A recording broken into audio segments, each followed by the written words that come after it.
What up, my Goalink show peeps? My people, what up? My name is Ben Harris. I am the founder of Goalink, a goal-setting community sharing weekly challenges. These challenges and the journey are inspired by brands to bring you new ways to develop and improve yourself. You can kick back and watch me take on these exciting and uncomfortable challenges, or you can join me. I challenge every listener to complete these weekly goals. Catch the content on Instagram or Facebook at Goalink Group. The Goalink Show, this podcast, recounts experiences from the achievers of the world, but not just the success. We delve into the challenges and the struggle that we all face. How do we find the will to push through? What role do motivation, discipline, and failure play in our lives? Let's talk about the process and not just the result. We discuss this and much more on the show. Thanks for tuning in. This week we have my friend Casey. He's a medical student going through the grind, and we get to talk to him about his life and how he got to this point. From a newlywed living in fear to living confidently. We talk about why he lost his confidence and how he got it back, how daily and weekly goals add value to his life. And we even talk about a story of approaching a potential mentor and getting shut down, how he responded to the doubt and why it fueled his passion even more. And in a moment of intense fear and being overwhelmed, why writing a list of to-dos helped ease his mind and put him in a focused state. We delve into his morning routine and why he does it every day, and I mean it that he does it every single day. The benefits of working in the door-to-door sales industry, getting absolutely owned in an organic chemistry test and how he responded to that challenge. We get his thoughts from being a medical student and how the mind and spirit can heal the body and why sleep is important. That was a lot, but we talk about a lot, so stay tuned. Let's get into it. All right, so Casey and I first talked a few months ago when I was initially getting feedback, not necessarily about Goalink, but I was asking people about how they set goals, and I was wondering how many people actually set weekly goals or use accountability partners, or how specific do they get with their goals. And I texted Casey and he responded with an answer that blew me away. And we'll get into how he first found that out, but we're going to first jump into the mind space and the mindset and the place in life he was at before that all happened. So Casey, tell us just a few years ago, kind of what was the situation you were in. I remember you told me that you were living in fear, which is pretty powerful. Like, how'd you get in that space? Well, so, I got married. It's obviously a big life change, and I didn't really have a plan as far as what I wanted to do with my life. Mm-hmm. And I remember just, I was in school, I had a job, just, normal grind like everybody else. Mm-hmm. And I just remember like looking around, like, seeing these guys who were in their 40s, 50s with their families, and I had no idea what I wanted to do, and I had a wife to take care of. I had, but I always felt like I wanted to do something great with my life, but I just didn't really have a plan of what I wanted to do. And like you said, I was just kind of fearful of the future because I had no plan. Because you had no plan, and you're looking at these dudes who are twice your age, which would make sense. Like, if you have no plan, of course, like, I would be fearful, right? Like, and I've felt those moments as well. And especially being newly married, you're not just taking care of yourself anymore, right? You have a wife and a future children to take care of. So what was the moment of inspiration? Like, what was the first instance of you starting to get out of that?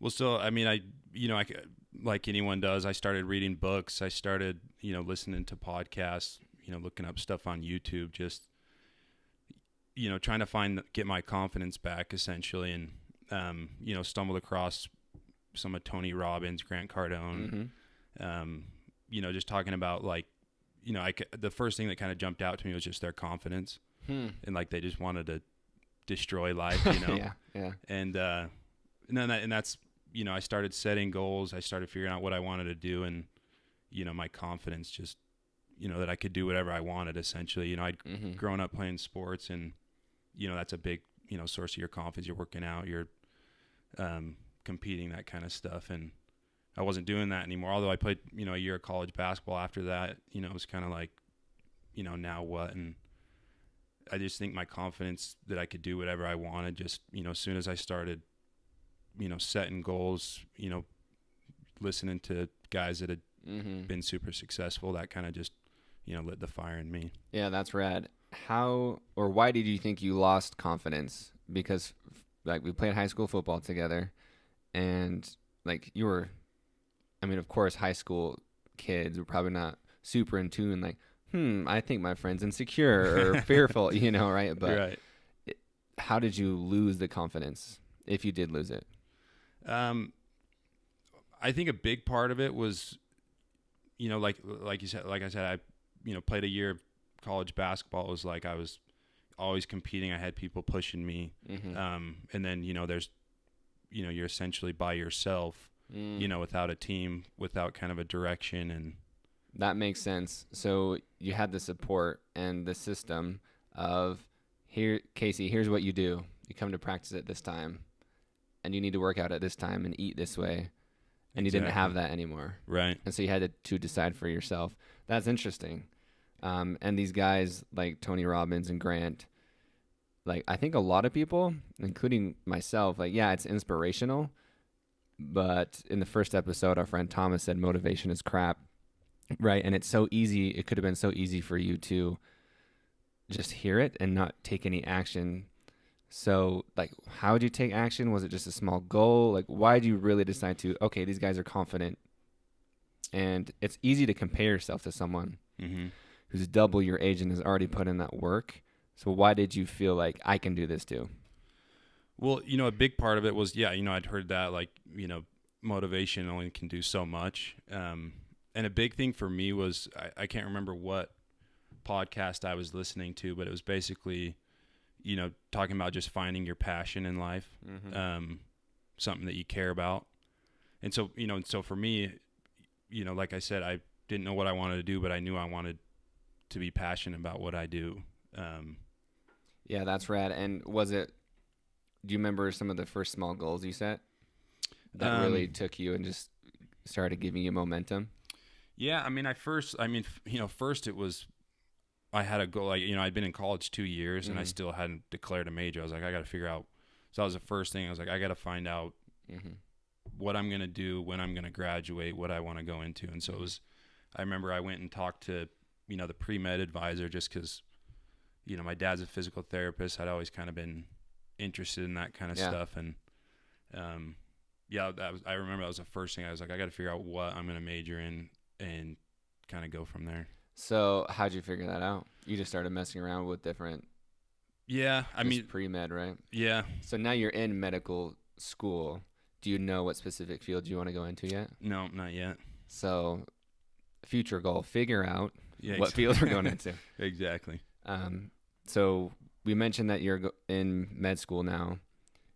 There was a moment, if you can tell us about this moment of when you approached someone for mentorship, who's a successful doctor in medicine. What was the experience that happened when you approached that person? Yeah. So, I approached him, obviously not having any family members or anyone that I was close to that was in the, medical profession. And, I reached out trying to get some, insight, trying to find a mentor to kind of, guide me through the process. And, I met with him, and for the most part, it was kind of a negative experience. Yeah. He was just felt like he in so many words, it felt like he was saying, like, you're not really good, you're not really cut out for this, you're not smart enough. Or yeah, right. And why do you think he had that perception? Yeah, I think if you were to ask anyone, 10 years ago, if you saw me being a doctor, I think, they'd say no. But like, why? Like, that's the interesting thing is, like, you had good grades in school, right? Right. And like, again, good grades doesn't equate to like immediate success, but that's just one indicator we look at. So I just wonder why that's so interesting. But this person, that you look up to, that you're seeking for advice, essentially says, sorry, bro, you're not cut out for this. Exactly. Which is disheartening to the fullest. And I assume emotions of like anger or frustration were immediate, but how did you respond to that? Like, instead of just like dwelling on that and believing that person, what did you do to come out of that and respond? Yeah. I mean, I remember, leaving that meeting, I had him and I'm like, who the hell is this guy? Yeah. And, it was something I had already decided I wanted to do, but just, I think a lot of people, you love to hear that you can't do something, and that only motivates you more. And so It does, dude. I actually like hearing it. yeah, It's weird, like, for even failures, even myself, like, I still get pissed off when I get turned down or denial or rejected, but it only, like, fuels me that much more. I'm like, oh, yeah, like, if I would just got success every time, I don't know if I would be, like, trying as hard. right. Yeah, it's interesting how it works that way. So tell us about your morning routine. Did you read The Miracle Morning? I did. Yeah, I remember that. So for people who don't know about The Miracle Morning, tell us what it is. So basically he just talks about, a morning routine, waking up early, a few things you can do to kind of just get your mind right for the day so that you can go out and do the things you want to do and accomplish the goals you want to do. And big thing for me was every morning being able to, like, write down what I'm going to do that day. And, it's funny, I had an experience while I was, applying to medical school. My wife got pregnant, something that we weren't exactly planning on.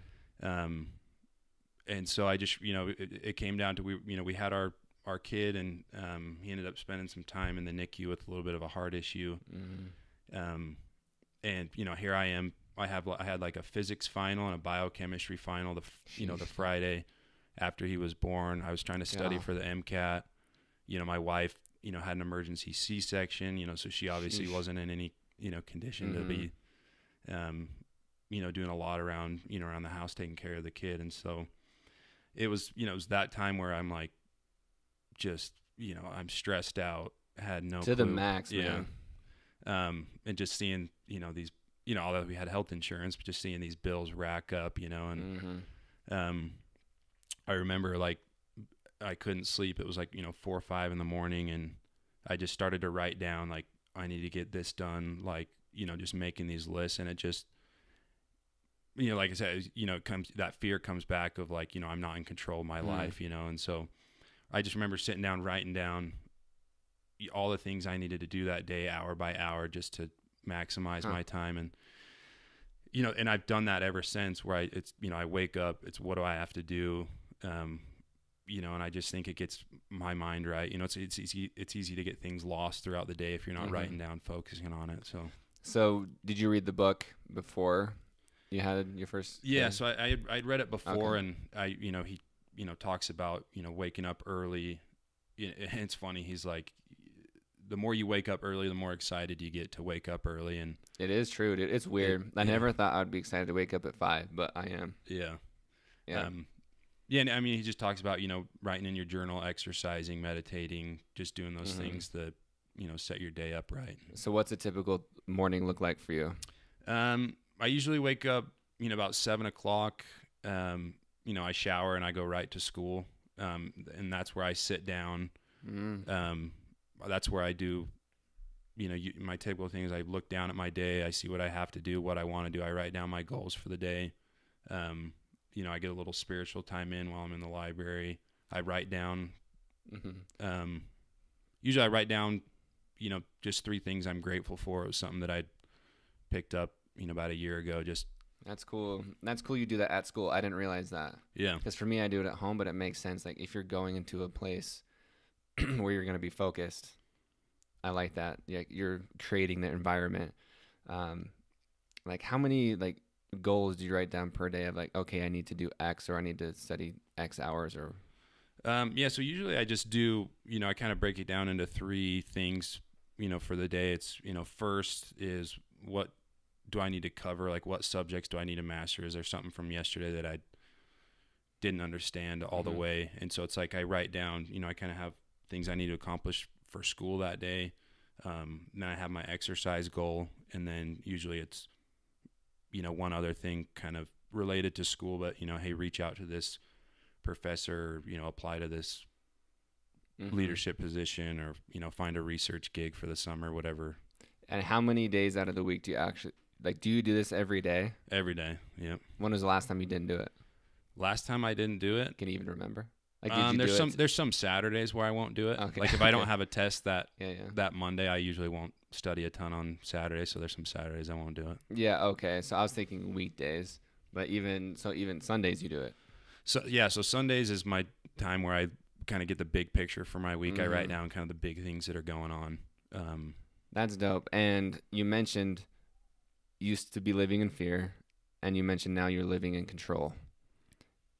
And I assume if you can expand on this, because you are owning your day, and if you own your day, you can own your life.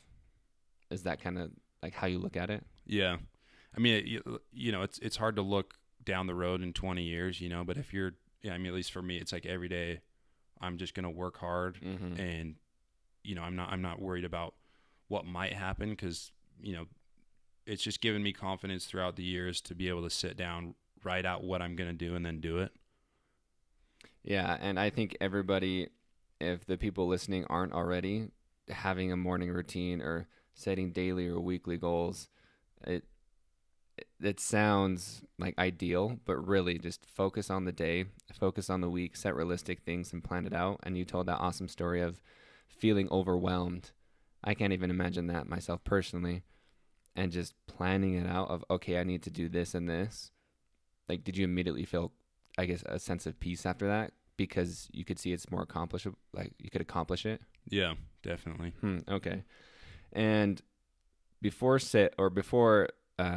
medical school, you were in the realm of the classic door-to-door sales. And I know most people, there's a stigma of, the classic people who work in this industry. And I would actually like for you to talk about all the good things that it taught you. Yeah. So actually, going back a little bit when my wife and I first got married, you're in love, you don't really think about anything else. And I remember we're married and it's, May 17th and I'm like, I really don't have that much money. That's awesome. And so I went out, like you said, I did, the door-to-door sales and, for as much as there are, bad, stigmas out there, it was honestly like a life-changing experience. Going into, we drive out to Mississippi and, it's like, hey, you're going to sell, some alarms. And in the summer, it's just humid and hot. Yeah. And it's something I'd never done before. I mean, I'd, obviously been a LDS missionary, but, just knocking on people's doors, striking up conversations with, the most random people and, trying to get them to, buy an alarm. And it was honestly a life-changing experience. You're around people that are super goal-oriented, super competitive. And so, every day we have meetings. It's like, hey, what are your top 3 goals? Like doing a lot of role play. It's like, it's honestly one of the best experiences because every day you're doing the exact same thing and you can just see the results when you're actually like making goals. And, for me, it was, I'm super motivated. I have no money. I'm newly married and it was like, I got to go bust my butt. And, a big part of it is setting goals and, they talk a lot about doing the things you need to do to reach your goals. So for me, it was an awesome experience. That's rad. And for goal setting, since you've been doing this morning routine and weekly routine and other, reviews of your life, can you, like, what do you remember being, it could be recent or in the past, of something you remember being a really cool, like looking back at the progress you've made and seeing something that just blew your mind of, wow, I set this goal, right? And now it's much bigger than it used to be. Like, does that make sense of looking at the past, what is the coolest thing that you've seen progression in your life? Well, I think for, it's funny, looking back when I decided I wanted to go to medical school, obviously I'd taken a few of, like introductory chemistry and biology classes, whatever. And I remember, just taking my organic chemistry, my first organic chemistry test and didn't go as well as, yeah. And I was like, wow, this, it was as difficult as advertised, And I remember just sitting down, I'm like, okay, what do I need to do to get an A in this class? And I remember just every day it was like, hey, I'm going to spend 2 hours a day, no matter what, studying organic chemistry. Hmm. And it was like, 'cause you have to lecture 3 times a week or whatever. And so, I was just studying the days that I had lecture, and I was like, I'm going to take 2 hours every day and study it. And obviously I ended up doing well in the class. And then that, there's, 2 classes you got to take, and ended up getting A's in both of them. Then I was a teacher assistant for the OChem too. And so that's awesome, dude. Yeah. And so, I'd never struggled in any class before. Stuff came pretty easy for me, but that class, that first test, I think I got like a 68 or something and I never scored that low in my life. And then, I just remember like, hey, what do I got to do? And then I ended up, it's my favorite undergrad class I ever took. Dude, that's sweet. And why is all this hard work worth it to you? Like, what is your passion? Like, because it's so easy just to say, oh, I got a 68. I'm not cut out for it. Right. Even though it's just one time, like, where do you find the will and why is it worth it to you? At least the medicine side of it, it was something that I realized that I was passionate about. And like, I think more than anything, I just wanted that knowledge that was out there, and, at least in that sense, it's just something that I am passionate about. And, I think it's a culmination of all my experiences in life, growing up playing sports. You kind of get this fulfillment out of, what you're doing, and you kind of, it's something that you develop that drive. And I don't know, at least for me, it's, I don't want to fail. No one likes to fail. And, you don't want to look back on your life and think, wow, I got my, butt kicked by this. It's like, I want to, so. You want to own it, dude. Exactly. Okay. I want to know your opinion. And I know you're a student. We're always students of the game. But I want to know your thoughts on like how thoughts and consciousness can heal the body or heal the mind or even form your body. And just because I'm curious of like medicine, of course, is important and it has its place. And there's a growing interest right now of what the mind and consciousness can do without medicine. So first, what is your opinion on that? Well, I think, what's funny, I'm only, halfway through my first year of school, but it's just so funny to see, for as much as we think we know, there's just a million times more that we don't know. That's true, dude.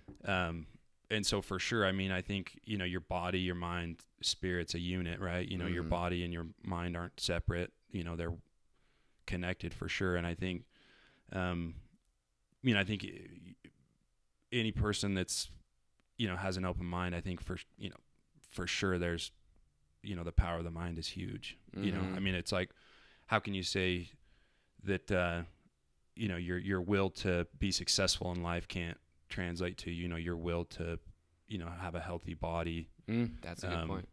Obviously there's things you need to do, right? What you're eating, what you're, exercise, but it's funny. People will talk about, you put your mind to anything, you can accomplish it, right? Well, why is that just limited to, I like that. Like, you can be successful in business or your job if you put your mind to it, but why can't you do that with anything else? Right. I've never heard it put that way. I like that. Like, why be, like, what are the limitations? Right. Being, just you're only halfway through med school right now, or in the first 2 years, what is something that you've seen or learned of just something simple based on health that everyone should be doing? Like you said, okay, exercise and eat, and it could be that simple, like, and eat well. It could be that simple, but what's something that you've seen could be like preventative of just take care of your body? Obviously I don't have, any clinical experience as a doctor, but, just personally in my own life and like, my classmates, is a huge thing is like sleep. Like, you go a week or two sleeping, 4 or 5 hours a night, you're going to feel like crap. You're going to look like crap. And I mean, there's just, your blood sugar, there's all these things that go haywire when you don't get enough sleep. And I think it's a huge thing that I think it's overlooked quite a bit. Cause there's all that focus on exercising, eating right. But I think, I think sleep is huge. And all my friends would say that I'm the one who always falls asleep. Like if it's past 10:30, see you guys, I'm falling asleep on the couch. But what's another like medical thing besides just, hey, get your 8 hours of sleep. And everyone's different. Right. But besides blood sugar, what's something that can go haywire, or what does lack of sleep affect? I mean, it affects your brain, you know, your ability to learn new things. You know, you try studying for a test with, you know, 3-4 hours of sleep. It's way different than if you're, you know. It's true, and it's interesting. Last week, I actually documented. You complimented my Moleskine journals over here, and I can show you. I documented how many hours of sleep I got, and then I rated how well, like a scale of 1 to 10, how like good I felt in the morning. And it's interesting that, like, of course, there's other things like diet, like what I ate the night before, but like I really did notice, and like getting a good night's sleep, and I think it's going to bed at the same time and waking up at the same time. Like I really did notice going to bed between 9 and 10, then waking up at 5. Or like instead of going to bed at 11:30, I consistently felt like a 9 or 10. You mentioned earlier about being excited to wake up. I really was excited, like, yo, let's crush this day, man. Yeah. You're a med student, and I'm curious. I've always wondered, okay, these med students are, you know, they're putting in the grind, they're putting in this work, and I think we, like, it's still glamorous though to a lot of people who don't go through it. I think they think, oh, they're being a doctor, like they're gonna be rich and all this fun stuff. But like, what does the financial situation look like right now? How, like, what's the day to day to really give people a perspective of the work you're putting in for this future career? Like, what's the day to day look like? So yeah, I mean, first of all, it's you don't have time to have a job, right? And so, you know, my wife obviously works a little bit, but a lot of, you know, we're paying for school through loans, you know, which is stressful even, you know, just thinking about it now. But yeah, I mean, I can't speak to anyone else's experience, you know, with it, but it's, you know, like I'm you know, you have to study and read. You know, usually I'm there from 7 to 5 every day, and that's all you do. That's it. That's it. Yeah, I mean, there's some days where it's just like, wow, it's, you know, it's only 2:30, like, yeah. So I mean, it definitely can props to you, because that does not sound like fun to me.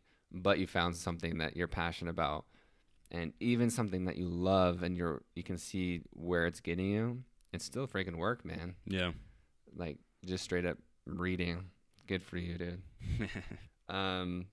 So we've come to the segment where I call Scroll My Soul.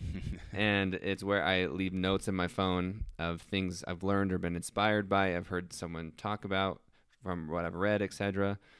And we randomly scroll through, and then I ask you to like how it resonates with you, or what do you think of this specific moment that I had. And today it's for you. It's going 1 for 5 is better than going 0 for 0. Meaning, if you only win 1 out of 5 games, is better than 0 for 0. Like, does that make sense? Mm-hmm. So how does that resonate with you, being a sports guy?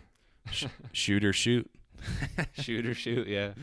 No, I think, yeah. I mean, I remember, you know, you talking about, I can't remember if it was the first podcast you did, but talking about consistency, and I think you mentioned your bank account where, you know, you add a few extra bucks a month or whatever, and the long-term payoff is, you know, is huge. It's a huge difference. And I think for me, I think it just comes down to consistency, right? You're going 1 for 5, right? No one's going to say that's, you know, that's something to hang your hat on, but the fact that you're out there doing it, you know, I think is huge. You know, you have one bad day where you don't set any goals and you don't accomplish any goals, is way worse than if you set 5 and you only accomplish 1, right? And I think, you know, there's all these people out there who are, you know, billionaires or who are professional athletes, and I think, you know, what kind of separates them is consistency, right? It's like, you know, there's an NBA guy that can go 1 for 10 from 3, you know, a terrible shooter, right? Or you can go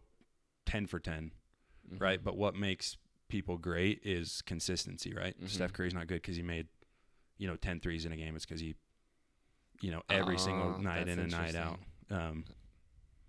Yeah, it's not just the one game. It's his consistency of performance. Right. Yeah, I like that. And for me, it's, yeah, you can look at it, how many shots you're taking, whether it's basketball, football, or even your win record. Or like, to me, it's 0 for 0, you're not even giving your shot. Right. Literally, right? You're not giving yourself a shot at winning or scoring. Like, don't be afraid. Like, going 1 for 5 is better than 0 for 0. Yeah. Like, I believe that wholeheartedly. All right, my man. Well, what last wisdom do you have to share with us? Like, ooh, I like this. I was inspired. What advice would you give to, like, your son when he's 18, 20, 25?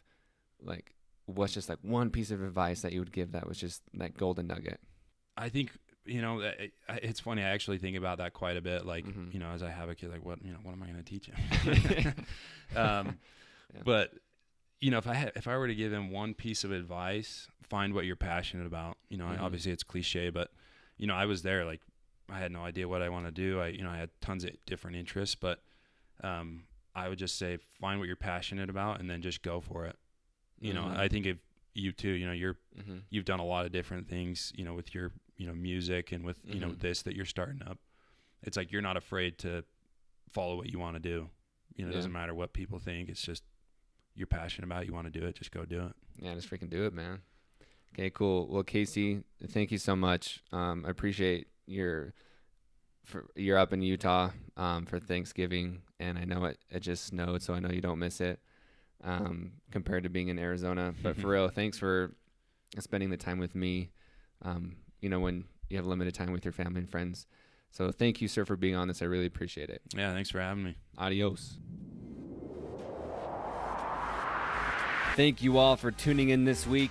This week's challenge is inspired by Altra running. Run or walk every day and embrace the space. You decide whether it's 1, 2, or 10 miles, but there's no way to start the new year like a cardiovascular challenge. Whatever the appropriate distance is for you, do it. Just make sure it's a push and get out of your comfort zone. And trust me, running sucks. I hate running, but that's why we need to do it, because it's a challenge. So let's start off the new year with a bang. And there are a few ways you can report back once you complete the challenge. I want to hear from you guys. Let me know how these challenges are going. Push yourself to do it every week and do something new. You can post on Facebook or Instagram using hashtag Goalink Challenge. You can comment on this episode-specific post on Facebook or Instagram. You can send us a private message or use the Goalink hotline. To use the hotline, call 385-626-0525 and follow the instructions. Thank you all for listening. Let's make it an amazing new year. My name is Ben. This has been The Goalink Show.